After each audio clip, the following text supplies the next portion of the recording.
오늘은 온전하고 초월하라 라는 제목으로 은혜 받고자 합니다. 할렐루야.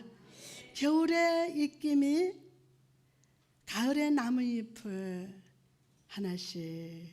하나씩 떨어뜨리고 있는 이날, 따스한 주의 입김으로 우리 인생의 염려와 낙심과 슬픔을 떨어뜨려 주시고 위로와 평강으로 우리를 만나주시는 하나님을 찬양합니다.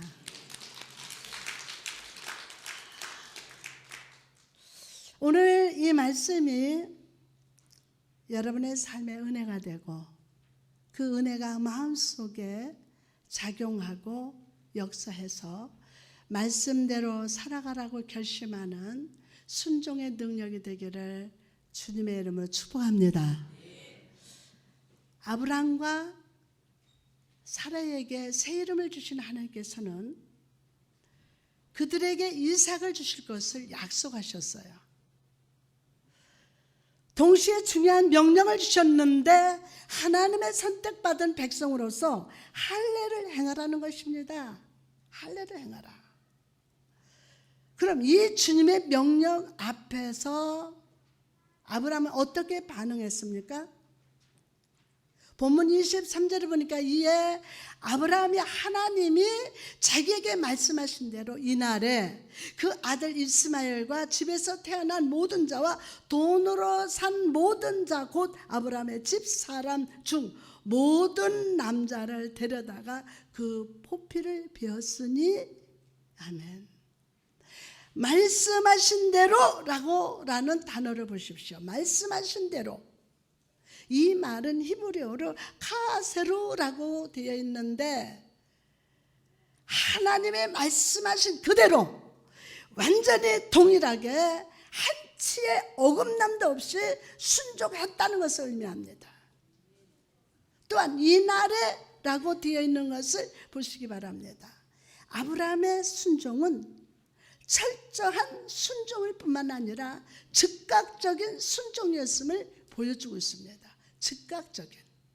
바로 얼마 전까지 하나님께서 아들을 주시겠다고 했을 때 엎드려 웃으면서 의심했던 아브라함.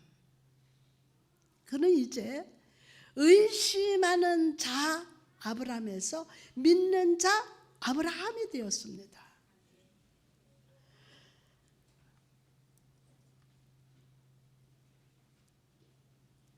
불순종하면서 애굽으로 갔던 자가 변해서 철저하고 즉시 순종하는 자로 변했습니다.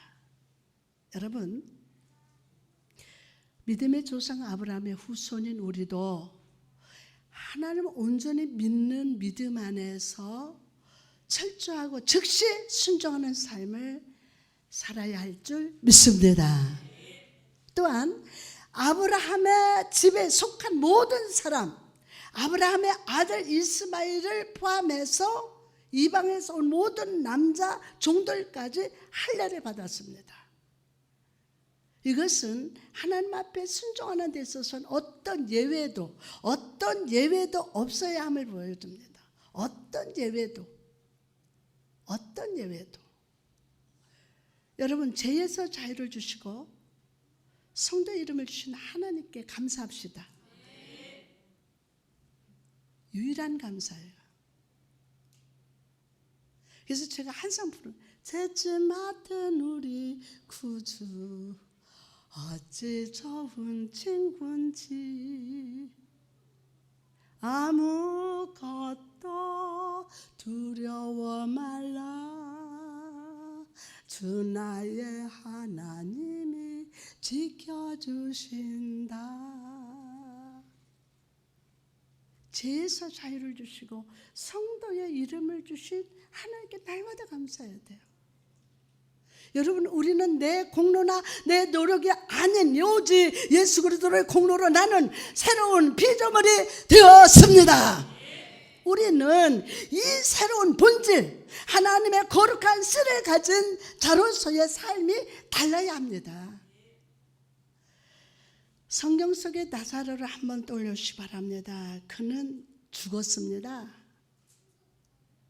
그러나 예수 그리스도께서는 그 무덤 앞에 와서 죽은 나사로를 향하여 나사로야 나오라 라고 말씀하실 때 죽었던 나사로가 살아서 무덤에서 나왔어요. 믿습니까? 나사로는 오직 하나님의 능력과 은혜로 다시 살아난 것입니다. 그때 주님은 물어보십니다. 내가 지금부터 산 것은 오직 나의 능력으로 산 것인 것처럼 이제는 너는 누구를 위한 삶을 살아야 하느냐? 너는 누구를 위해서 살아야 하느냐? 라고 묻고 있다는 사실입니다. 너는? 이것이 가장 중요한 것이에요. 나사로는 다시 살아났어도 그는 자신을 위해서 살 수도 있습니다. 그렇죠? 여러분이 고침받고 하나님께 살려주시고 구원받았어도 여러분 자신을 위해서 살 수 있어요. 하지만 나사로가 살아난 것은 오직 주님의 은혜로 산 것으로 이제부터의 삶은 덤으로 살듯이, 뭐로 살듯이? 덤으로 살듯이 우리도 주를 위한 삶을 살아가야 함을 설명하고 있는 거예요. 덤으로 사는 인생. 그래서 사도 바울은요, 이제 내가 산 것이 아니요 오직 내 안에 계신 예수 그리스도께서 사신 것이라고 고백한 것입니다. 그러면 우리가 그리스도를 위해 사는 삶을 사는 데 있어서 가장 중요한 것은 내가 과거에 죄로 죽었던 존재임을 깊이 깨닫는 것임을 믿으시기 바랍니다. 그것을 진정으로 깨달을 때 주님의 은혜를 발견할 수 있고 그 은혜를 정확히 알 때 우리의 삶을 바뀌게 된다는 사실을 잊지 마시기 바랍니다. 맞습니다. 그럼 은혜를 아는 자의 삶에 나타나는 삶의 모습이 무엇입니까? 바로 온전한 순종입니다. 온전한 순종. 주님의 말씀과 우리들의 온전한 순종이 일치할 때 뭐와요? 주님의 말씀과 우리들의 온전한 순종이 일치할 때 마치 두 손바닥이 부딪힐 때 소리가 나는 것처럼 기적은 일어납니다. 기적은 일어납니다. 요한복음 2장에 보니까요, 혼인잔치에서 초청받으신 예수님께서 포도주가 떨어졌다는 소식을 들으신 후의 상황을 보여줍니다. 주님은 하인들에게 항아리에 물을 채우라 라고 하셨고, 어디에? 항아리에 물을 채우라고 하셨고, 하인들은 이 말씀에 온전한 순종을 하여서 항아리를 아구까지 채웠습니다. 여러분, 이처럼 주님은요, 우리의 믿음의 순종을 보시고 은혜를 부어주시기를 원하십니다. 주님은 준비된 그릇이 있을 때에 기쁨의 포도주를 채워주시기를 기뻐하세요. 그럼에도 많은 사람들은 은혜의 기적을 먼저 보여주세요. 그러면 믿겠습니다. 먼저 하시라니까요. 먼저 기적을 보여주세요 라고 말합니다. 몹시 당연한 말 같지만 영의 눈으로 분별해 보면 이 말은 마치 땅에 나무를 심을 때 뿌리는 하늘로 향하게 하고 열매나 꽃은 땅속에 숨겨진 거꾸로 된 나무의 모습을 보여주는 것과 같습니다. 여러분, 믿음은 항상 뿌리가 되어야 돼요. 옆 사람한테 믿음은 항상 뿌리가 되어야 합니다. 믿음은 뭐요? 항상 뿌리가 돼야 돼요. 잎사귀 열매가 땅으로 들어가면 안 돼요. 믿음으로부터 거룩한 기쁨의 열매와 거룩한 체험의 열매가 맺게 됩니다. 믿음. 주님은 우리들에게 기쁨의 포도주를 가득 부어주시기 위해서 말씀을 보내십니다. 오늘 또 하나님 먼저 여러분에게 말씀을 보내십니다. 말씀을 보내지 않고는 축복을 안 주세요. 오늘 말씀 받을지어다. 말씀을 먼저 보내십니다. 뭐라고 보내셨습니까? 항아리에 물을 가득 채우라. 누구 말씀이에요? 예수님의 말씀이에요. 먼저 말씀을 보냅니다. 사람들은 삶 속에서 포도주가 모자라는 상황에 이르게 될 때 주여 포도주가 모두 떨어졌나이다.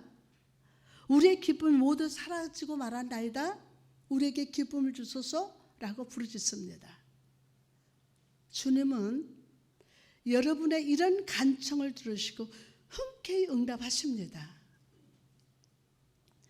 너희는 항아리의 물을 가득 채우라. 너희는 항아리의 물을 가득 채우라. 내가 일러준 말을 10년 가득히 채우라. 믿어라. 이거예요. 내가 일러준 말로 너희의 심령을 채워라. 악어까지 채워라. 믿어질 때까지 채워라. 채워라. 그리고 믿어라. 아멘. 자, 그럼에도 불구하고 불신적인 사람들은 주님의 말씀에 의심을 품습니다. 주여, 포도주가 필요한데 왜 물을 부으라고 하십니까? 지금 빨리 포도주를 주십시오. 지금 잔치상에 사람들이 포도주를 못 먹고 흥겹지를 못합니다. 먼저 포도주 주세요. 왜 물을 부으라고 합니까? 포도주를 주지. 차라리 포도주를 사오라 하시는 게 낫겠습니다 라고 불평합니다. 여러분, 이처럼 어리석은 인생들은 종종 주님을 훈계라도 하듯 반문합니다. 수없는 하나님을, 예수님을 훈계합니다. 하루살이 같은 인생들이, 그래서 제가 그러잖아요. 인생을 잘 살라고 하지 말고 오늘 살아있음에 감사하라. 내 본질을 알라는 거예요. 안고 가나 지고 가나 헛속으로 다 세상 사람 날 부러워 아니하여도 나도 역시 세상 사람 부럽지 않네. 오늘 내가 살아있음에 감사하세요. 하루살이 같은 인생들이 영원한 하나님을 판단하려고 합니다. 알량한 지식 하나 가지고 하나님을 판단하려고 합니다. 오늘 불신의 태도를 즉각 멈추옵시다.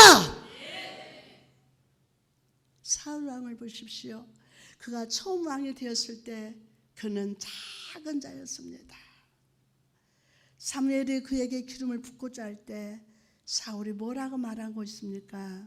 사무엘상 9장 21절 말씀 보니까 사울이 대답하여 이르되 나는 이스라엘 지파의 가장 작은 지파 베냐민 사람이 아니니까 또 나의 가족은 베냐민 지파 모든 가족 중에 가장 미약한지 아니하나이까. 사울이 그렇게 고백을 해요. 작은 자라고. 이처럼 사울은요, 왕이 되기 전에 연약한 자였고 겸손했고 수줍음도 많았던 자였습니다. 이런 사울에게 하나님은 기름을 부으시고 새 마음을 주시고 성령으로 충만케 하셨습니다. 그러나 그가 왕이 된 후에 그는 더 이상 작은 자가 아니었어요. 그도 하나님 앞에서 조금씩 자기 자신이 커져가고 있었어요. 그가 왕이 된 후 얼마 지나지 않아서 블레셋이 3만 수만 대의 병거를 이끌고 이스라엘에 쳐들어왔습니다.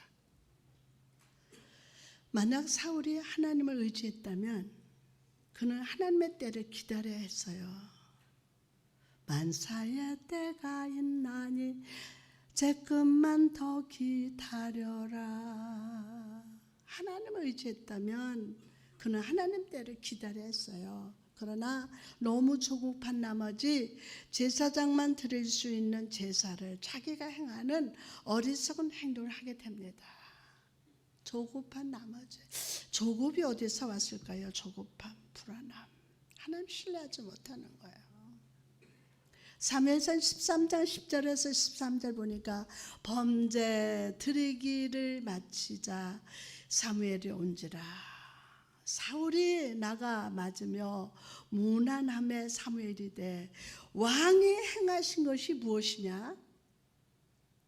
하니 사울이 이르되 백성은 내게서 흩어지고 당신은 정한 날 안 오지도 아니하고 블레셋 사람은 밉마스에 모였음을 내가 보았으므로 이제 내가 이르기를 블레셋 사람들이 나를 치러 갈 길갈로 내려오거늘 내가 여호와께 은혜를 간구하지 못하였다 하고 부득이하여 범죄를 드렸나이다 하니라. 사무엘이 사울에게 이르되 왕이 망령 때에 행하였도다.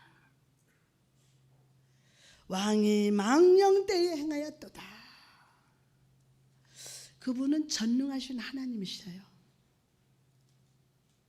여러분은 연약하기 짝이 없는 인생일 뿐임을 잊지 마십시오.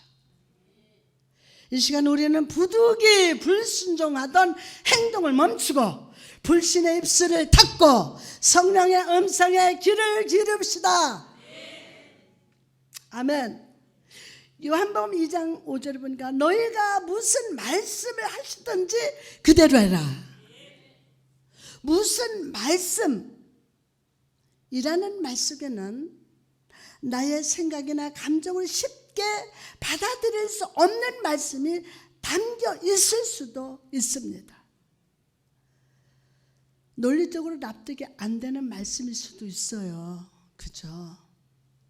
하지만 그 말씀은 모든 것을 아시며 모든 것을 하실 수 있는 능력자의 말씀이에요. 그러므로 여러분, 오늘 우리들이 해야 할 일은 말씀에 따라 그대로 행하는 것 뿐입니다. 그대로 행하는 것. 그것이 온전한 순종, 믿음의 순종임을 믿으시기 바랍니다. 만약 어떤 기적이 여러분 생각 안에서 이해가 된다면 그것은 기적이 아니에요. 예? 어떤 기적이 여러분의 생각 안에서 이해가 된다면 그것은 기적이 아니라니까요. 하인들은 주님의 말씀에 온전한 순종을 했어요. 그들은 돌 항아리 6개 중 절반만 채우지 않았습니다. 그들은 돌 항아리 6개에 물을 채우되 절반까지만 채우지 않고 아구까지 가득 채웠어요. 그들은 이해되지도 납득하지도 못했지만 말씀에 온전히 순종했어요. 그 결과가 무엇이었습니까? 놀랍게도 물이 포도주가 되는 기적이 나타났습니다. 여러분, 온전한 순종이 이루어진 곳에는 언제든지 기쁨의 기적이 일어납니다. 기쁨의 기적이 일어나요. 순종의 땀방울이 떨어진 곳에는 항상 진주와 같은 은혜가 임하게 됩니다. 또한 온전한 순종은 환경을 초월합니다. 본문 24절에 보니까 아브라함이 할례를 행할 때 나이가 99세였다고 말씀합니다. 여러분, 사람이 나이가 들면 변화를 싫어합니다. 젊을 때는 이것도 저것도 도전도 해보고 모험도 하지만 나이가 들수록 사람은 변화보다는 안정을 원하고 안주하기를 변한 삶의 추구하는 경향이 생깁니다. 저만 그러나요? 아브라함이나 이스마엘 할례를 하는 것은 좋습니다. 그러나 자기 집에 있는 이방인 출신의 사람들은요, 아브라함의 명령을 거부할지도 모릅니다. 그죠? 주인님, 우리나라에서는 그런 일을 하지 않습니다. 나도 원치 않습니다 하고 반발했을지도 모릅니다. 그러나 아브라함을 보십시오. 하나님께서 명령하실 때 자기의 나이와 상황과 환경을 초월하고 있어요. 모든 문제들을 뛰어넘어서 하나님 앞에 온전히 순종했어요. 왜 그랬습니까? 그는 환경을 바라보지 않고 모든 상황 속에서 모든 일을 주관하시며 역사하시는 전능하신 하나님 믿고 바라보았기 때문입니다. 여러분, 오늘 여러분의 순종은 어떻습니까? 베드로처럼 환경 속에 불어오는 염려의 바람과 불신의 파도 앞에서 빠져들어가고 있지 않으십니까? 오늘 믿음으로 주를 바라보며 순종의 발걸음을 내디집시다. 내디집시다. 믿음으로 환경과 상황을 초월하는 삶을 보여드리시기 바랍니다. 요한복음 11장에 보면 주님께서 죽은 나사로를 살리시는 장면이 나옵니다. 11장 39절에서 40절 말씀 보니까 예수께서 이르시되 돌을 옮겨 놓으라 하시니 그 죽은 자의 누이 마르다가 이르되 주여 죽은 자가 나흘이나 되었음에 벌써 냄새가 나나이다. 예수께서 이르시되 내 말이 내게 믿으면 내 말이 내가 믿으면 하나님의 영광을 보리라 하지 아니하였느냐 하시니 예수님은 안타까움으로 슬픔으로 무덤 앞에 서 계셨습니다. 35절에 보면 예수님께서 눈물을 흘리시더라 라고 말씀하신 것처럼 주님은 우셨어요. 왜 우셨습니까? 비록 이제 주님께서 그를 살리실 것이지만 하나님의 형상으로 지음받은 사랑하는 영혼이 사망 가운데 갇혀 있는 것을 안타까워하셨기 때문이에요. 그리고 이제 단호한 눈빛으로 말씀하십니다. 예수께서 이르시되 돌을 옮겨 놓으라. 돌을 옮겨 놓으라. 예수께서 이렇게 말씀하셨다면 그냥 순종했으면 될 텐데 마르다가 뭐라고 말합니까? 뭐라고 말합니까? 주님, 벌써 죽은 지 나흘이나 되었나이다. 썩기 시작했고 냄새가 납니다. 돌을 옮겨 봐야 무슨 소용이 있겠습니까? 라고 부정적으로 반응을 했어요. 전에 영화를 보다가, 아니 많이 보는 사람은 아니에요. 한번 영화를 보다가 이런 대사를 들었던 기억이 납니다. 하나님은 매일매일 순간, 매일매일 순간 인간들의 삶 속에 기적을 베풀고 계시는데 사람들은 하나님께 매일매일 또 다른 기적을 구한다 라는 대사를 들어본 적이 있어요. 하나님은 매일매일 순간순간 인간들 삶 속에 기적을 베풀고 계시는데 사람들은 하나님께 매일매일 또 다른 기적을 구한다는 거예요. 여러분, 하나님은 오늘도 우리 삶에 기적을 베풀고 계십니다. 기적이 아닌 게 하나도 없어요. 내가 좀 숨 쉬고 있는 것도 기적이야. 에? 내가 지금 이게 살아있는 것도 기적이에요. 아멘 2명만 했죠? 그런데 우리가 왜 그것을 체험하지 못합니까? 나의 믿음 없음이 주님의 기적을 방해하기 때문이에요. 여러분, 이제 기적을 체험할 때가 되었습니다. 나사로가 나올 때가 되었습니다. 그러므로 여러분, 생각에 이해가 되지 않아도 주님이 말씀하셨다는 믿음으로 반응하십시오. 내 생각에 이해가 가지 않아도 주님께서 5천 명을 먹이시겠다고 말씀하셨다면 오병이를 들고 나가야 합니다. 내 이해가 중요한 게 아니에요. 내 생각에 이해가 가지 않아도 주님이 깊은 곳에 가서 그물을 내려가셨다면 순종해야 합니다. 내 생각에 이해가 가지 않아도 주님의 돌을 옮기러 가셨다면 돌을 옮겨야 합니다. 여러분, 신앙은 이해가 아니라 순종이에요. 신앙은 뭐라고요? 신앙은 이해가 아니라 순종이에요. 이미 모든 것을 주님이 이해하고 계십니다. 여러분의 전부를 이해할 필요는 없습니다. 인생 전부를 여러분이 이해하고 살려고 하지 마세요. 왜? 이미 모든 것을 주님이 이해하고 계십니다. 전부를 이해하고 살려고 하지 마세요. 여러분의 제한된 생각으로 하나님의 생각을 판단하지 말고 온전히 순종하십시오. 문둥병 걸렸던 나만 장군을 떠올려 보십시오. 그의 몸에 문둥병이 완전히 사라진 때가 언제였습니까? 한 번 씻을 때입니까? 세 번? 5번? 6번 씻을 때입니까? 아닙니다.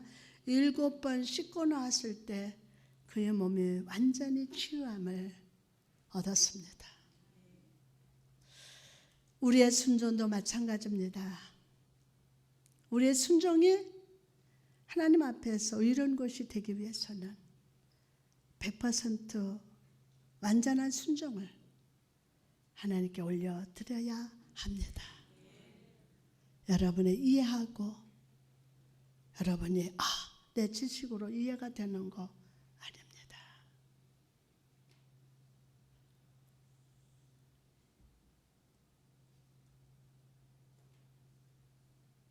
우리 가만히 눈을 감고 오른손 살짝 주님을 향해서 듭니다. 아브라함은 하나님의 말씀을 듣고 즉시 가감없이 온전히 순종했습니다. 우리는 무덤에서 다시 살게 된 나사로처럼 예수 십자가 보혈로 죽음에서 생명으로 죄인에서 자녀가 되었습니다. 이제 우리는 은혜로 사는 자입니다. 은혜로 사는 자입니다. 손바닥에 부딪힐 때 소리가 나듯 말씀 앞에 순종함으로 반응합시다. 믿음으로 물을 채우라 명령하시면 보태지 말고 불평하지 말고 아구까지 채우십시오. 환경과 상황을 바라보며 안주하고 불순종했던 삶을 버리고 믿음으로 주를 바라보며 순종하십시오. 주님이 내 모든 상황을 이해하고 계심을 믿고 불가능을 초월하는 순종의 사람으로 살게 해달라고 기도합시다.